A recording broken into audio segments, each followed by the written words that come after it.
Hello friends, बात करने वाले हैं 7वें चरण के शिक्षक भर्ती को लेकर, जिसमें आप सभी लोग को पता है कि कल जो है आपका इसका सिलेबस जो है आपका जारी कर दिया गया। सिलेबस जारी होने के बाद जो है अलग अलग तरीके से जो है वो अलग अलग लोगों के जो है यहाँ पर मिथ है या फिर जो है उनका कन्फ्यूजन है। जो कि सबसे पहला जो आपका कन्फ्यूजन है पेपर 1 में ही, जो कि पेपर वन आप सभी लोग को पता है कि 100 नंबर का जो है वो आपका पेपर 1 होगा, जो आपके 2 भाग में जो है वो आपके डिवाइड होंगे। जो कि पहले भाग में इंग्लिश जो है वो आपका कंपलसरी है और दूसरे भाग में जो है वो आपके 3 लैंग्वेज रहेंगे। एक आपका हिंदी रहेगा, उर्दू रहेगा और बांग्ला, जो कि तीनों में से जो है आपको किसी एक को जो है वो सिलेक्ट करना है। जो कि यहाँ पर जो इसमें जो आपका कन्फ्यूजन है वो आपका पासिंग नंबर को लेकर कि हिंदी और इंग्लिश दोनों को मिलाकर जो है वो आपको 30% नंबर जो है वो लाना जरूरी है, या फिर जो है वो आपको इंग्लिश में 30% नंबर मतलब 7.5 नंबर, और जो है वो आपके हिंदी बांग्ला या फिर जो है उर्दू में से जो है मतलब जो भी एक आप लेते हैं तो उसमें से जो है वो आपके 30% नंबर मतलब 22.5 नंबर क्या लाना जो है वो आपका जरूरी है। मतलब क्या आपका पूरा मिलाकर 30% चाहिए नंबर, या फिर जो है वो आपके दोनों में जो है वो आपके 30% जो है वो आपके नंबर चाहिए। तो आगे इसके बारे में जो है हम यहाँ पर बात करने वाले हैं, तो आपको पूरा कंप्लीट जो है बहुत अच्छे तरीके से जो है वो यहाँ पर आपको समझ में भी आ जाएगा, और आपका जो डाउट हो या फिर जो आपका मिथ है वो भी जो है वो आपका क्लियर हो जाएगा। यदि आपको वीडियो अच्छा लगेगा तो राइट एजुकेशन सोनभद्र प्लेटफॉर्म को जो है सब्सक्राइब कर लीजिएगा। एजुकेशन से संबंधित जो है इस प्लेटफॉर्म पे आपके वीडियो जो है वो शेयर किए जाते हैं। अब यहाँ पर देखिए क्या है कि यहाँ पर हम डायरेक्ट मेन जो आपका सिलेबस है उसके वहाँ पर जो है वो हम चलते हैं। तो यहाँ पर देखिए, यहाँ पर आपका क्या है कि प्रश्नों की संख्या आपका रहेगा 100, जो कि आपका जो मतलब जो आपका लैंग्वेज को लेकर है, जो कि आपका क्वालिफाइंग होगा, जो कि ये आपका मेन जो आपका फाइनल मेरिट बनेगा उसमें जो है वो आपका ए नंबर ऐड जो है वो आपका नहीं होगा। लेकिन आपको ये परीक्षा जो है वो पास करना जो है कंपलसरी, एक तरीके से सीसेट की तरह है। जिस तरीके से यूपीएससी हो या फिर यूपीपीसीएस हो, सीसेट का आपका नंबर जो है वो आपके मेन नंबर में जो है ऐड नहीं होता है, लेकिन आपको पास होना कंपलसरी होता है। यदि आप पास नहीं होते हैं तो जो आपका मेन कॉपी होता है वो आपका चेक नहीं होता है। तो यहाँ पर देखिए 100 नंबर का आपका मतलब टोटल 100 क्वेश्चन रहेंगे और टोटल अंक जो रहेगा वो आपका 100 नंबर का रहेगा। जो कि भाग 1 मतलब 2 भाग में डिवाइड है। भाग 1 जो है वो आपका 25 नंबर का रहेगा, जिसमें जो है वो आपको इंग्लिश थोड़ा सा यहाँ पर हम बड़ा कर लेते हैं। तो देखिए भाग 1 जो रहेगा आपका 25 नंबर का रहेगा, जिसमें से जो है वो आपके अंग्रेजी भाषा जो है उस सभी के लिए अनिवार्य है। मतलब आप इसमें जो है वो सिलेक्ट कुछ भी नहीं कर सकते कि हम अंग्रेजी नहीं लेंगे कुछ और लेंगे, आपको यहाँ पर इंग्लिश जो है कंपलसरी देखने को मिलेगा। फिर जो आपका भाग 2 है जो कि आपका 75 नंबर का रहेगा। 75 नंबर में आपके 3 लैंग्वेज मिलेंगे, एक है आपका हिंदी है, दूसरा आपका उर्दू है, तीसरा आपका बांग्ला है। इसके अलावा कोई आपका लैंग्वेज नहीं है।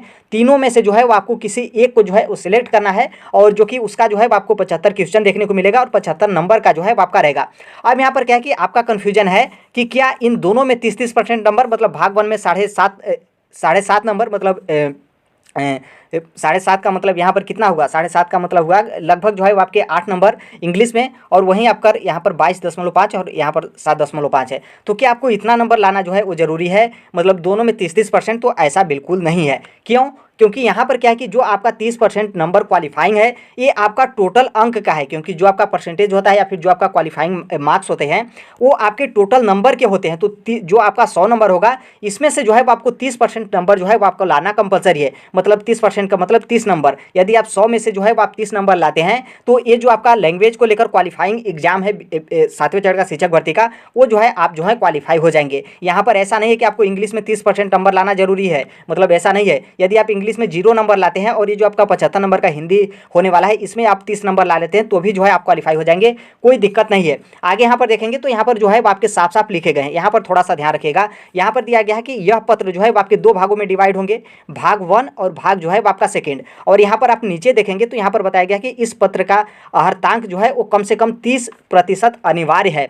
मतलब यहाँ पर ध्यान ये रखना है कि ये पत्र जो है वो आपके 2 भाग में डिवाइड होंगे और इस पत्र का अर्हतांक जो है इसमें जो है वो आपके कम से कम 30% नंबर जो है 30% नंबर जो है वो लाना अनिवार्य है। इसका मतलब यहाँ पर क्या है कि इस पत्र का अर्हतांक मतलब ये जो आपका 2 भाग में डिवाइड है दोनों को ऐड करके यहाँ पर बोला जा रहा है। यदि यहाँ पर बोला जाता है कि इंग्लिश में भी आपको 30% नंबर लाना जरूरी है, और जो आपका भाग 2 है हिंदी उर्दू और बांग्ला वाला, इसमें भी जो है आपको 30% नंबर जो है वो लाना जरूरी है। यदि इस तरीके से होता तो यहाँ पर देता कि प्रत्येक का मतलब यहाँ पर बोलता कि प्रत्येक पत्र का जो है वो अर्हतांक आपको कम से कम जो है वो 30% नंबर लाना जो है वो आपका जरूरी है। तो इसलिए आपको दोनों मिलाकर जो आपका 100 नंबर के होंगे तो दोनों मिलाकर जो है वो आपको 30 नंबर लाना यहाँ पर जो है वो जरूरी है। यदि आप 30 नंबर से कम लाते हैं तो आप जो है फेल हो जाएंगे, और 30 नंबर से अधिक लाते हैं तो आपका जो यहाँ पर जो आपका जीएस का पेपर है उसकी जो है आपकी कॉपी जो है आपकी आगे बढ़ेगी। तो आई होप इसको लेकर आप समझ गए होंगे।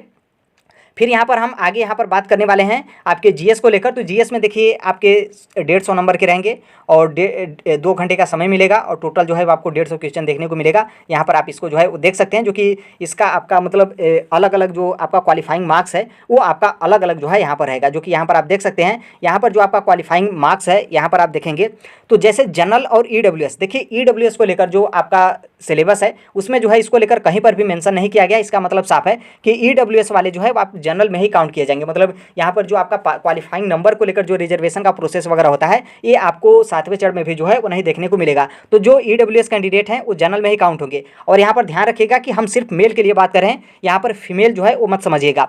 जनरल या फिर ईडब्ल्यूएस मेल जो है उनको 40% नंबर जो है वो लाना कंपलसरी है। मतलब वो जो है वो जो आपका जीएस का पेपर होगा उसमें आप 60 नंबर लाते हैं 150 में से, 150 में से आप 60 नंबर लाते हैं तो आप जो है वो जीएस का पेपर क्वालिफाई हो जाएंगे। उसी तरीके से ओबीसी में भी मेल 36.5% मतलब 54.75 नंबर आप लाते हैं 150 में से तो आप जीएस पेपर क्वालिफाई होंगे। उसी तरीके से ईबीसी मतलब जो अत्यंत पिछड़ा वर्ग होते हैं मेल 34% नंबर जो कि 150 में से आप 51 नंबर लाते हैं तो आप क्वालिफाई हो जाएंगे। फिर यहाँ पर आपका फीमेल के लिए दिया गया है और एससी एसटी के लिए दिया गया है।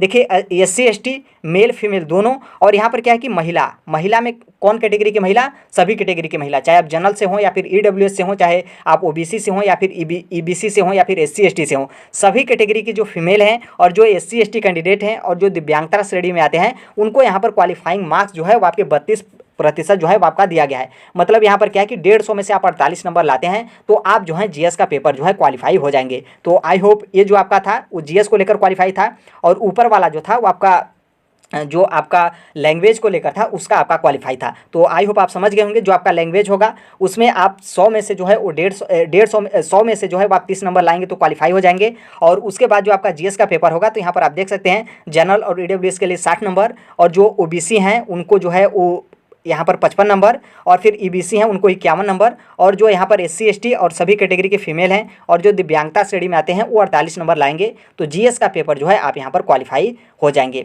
फिर इसके बाद हम यहाँ पर आगे बात करें नोटिफिकेशन को लेकर तो आज के न्यूज़पेपर में जो है वो आपके मेंशन किए गए हैं। आज है आपका संडे और 7 दिन के अंदर जो आपका 7वें चरण का शिक्षक भर्ती का नोटिफिकेशन है ये आपके सामने होगा। मतलब कल से जो आपका मंडे से सैटरडे, मतलब कल आपका जो मंडे होगा, मंडे से जो आपका आने वाला अगला सैटरडे होगा, इसके बीच में जो है आपको 7वें चरण का शिक्षक भर्ती का आपका नोटिफिकेशन भी जो है वो देखने को मिलेगा। देखिए मैं यही कहूँगा कि आप जो है वो तैयारी पर पूरा जोर लगा दीजिए और किस तरीके से आपको तैयारी करना है सेल्फ स्टडी। आप किसी का भी बैच परचेज करते हैं उनको मतलब आप उन टीचर को जो है आप अच्छा मानते हैं, आपको लगता है कि नहीं उनसे पढ़ेंगे तो हमारा सिलेक्शन हो जाएगा, आप ले सकते हैं उनका कोर्स, कोई हमें दिक्कत नहीं है। लेकिन मैं यही कहूँगा कि आप पूरा फोकस जो है वो सेल्फ स्टडी पर जो है वो तैयारी सेल्फ स्टडी जो है आप करिए। क्योंकि आप भले ही दिन भर कितना भी मैराथन क्लास देखेंगे, जब तक आप सेल्फ स्टडी नहीं तैयारी करेंगे, बुक्स से आप नहीं तैयारी करेंगे, तब से जो है आपका कवर नहीं हो पाएगा। क्योंकि अब आपके पास मुश्किल से जो है वो 2 से 2.5 महीने समय जो है वो बचा हुआ है और उसी बीच में जो है आपको आप डिमोटिवेट भी होंगे।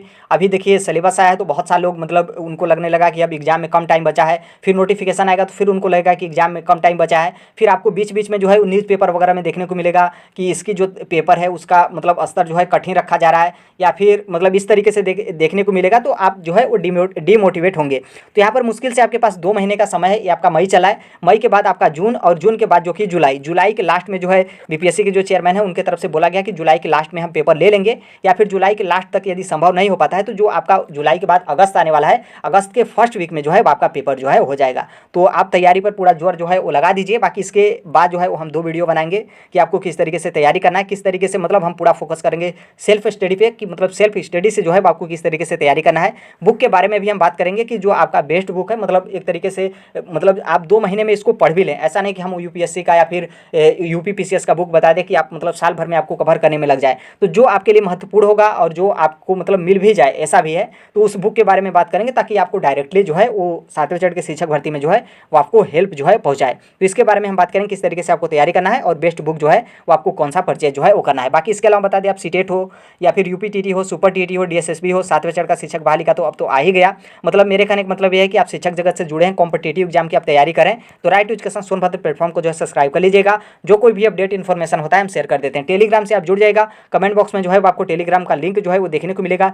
PDF नोट्स अपडेट वगैरह हर एक चीज़ जो है वो हम टेलीग्राम पर शेयर कर देते हैं। तो आई होप आप समझ गए होंगे कि किस तरीके से आपका मैटर है, कितने जो है वो आपके जो आपके लैंग्वेज वाला है उसमें आपको कितने क्वालिफाइंग नंबर है और किस तरीके से आपका क्वालिफाइंग नंबर है उसको भी जो है आप समझ गए होंगे। और बाकी GS का क्या आपका मैटर है, किस तरीके से उसमें क्वालिफाइंग है, आप जो है इसको लेकर भी जो है वो समझ गए होंगे। तो यही है अपडेट, बाकी जो कोई भी होगा हम शेयर कर देंगे। मिलते हैं अगले नेक्स्ट वीडियो में, तब तक के लिए thank you, bye bye, take care, all the best, thank you for listening, God bless you all, thank you.